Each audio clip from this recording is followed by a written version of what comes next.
Ljudi, spremite se jer vesti koje stižu sa Majorke zvuče kao scenario za neki propali film, ali su, verovali ili ne, potpuno stvarne. Glavna zvezda ove priče je Catherine O'Mani, žena koja je svjetsku slavu stekla tvrdeći da je imala strastvenu avanturu sa princom Harryem. Ali, umjesto kraljevskih dvora, Catherine je završila iza rešetaka i to zbog nečega što niko nije očekivao. Navodno je pokušala da izigra luksuzni hotel, a cifra zbog koje je izbio skandal je smešna za nekoga ko se hvali takvim poznanstvima.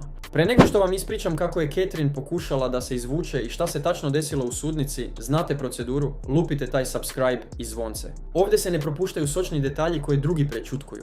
Catherine, koju publika zna iz realitija Real Housewives, zadržana je zbog sumnje na prevaru. Menadžer jednog hotela na Majorci pozvao je policiju jer je gost bukvalno pobegao bez plaćanja računa. Zamislite, žena koja se u medijima hvali avanturama sa princom dok je on bio u svojim 20-im, optužena je da nije platila boravak od 9 dana. Cifra? Oko 500 funti. Čovjek bi pomislio da to za nju nije nikakav novac, ali izgleda da je realnost malo drugačija.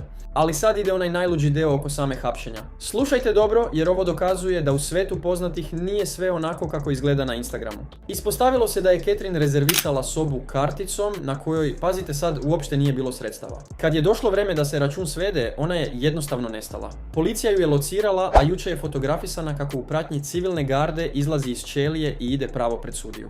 Ono što je zanimljivo je da se na sudu pojavila pod prezimenom iz bivšeg braka, valjda u nadi da je niko neće prepoznati.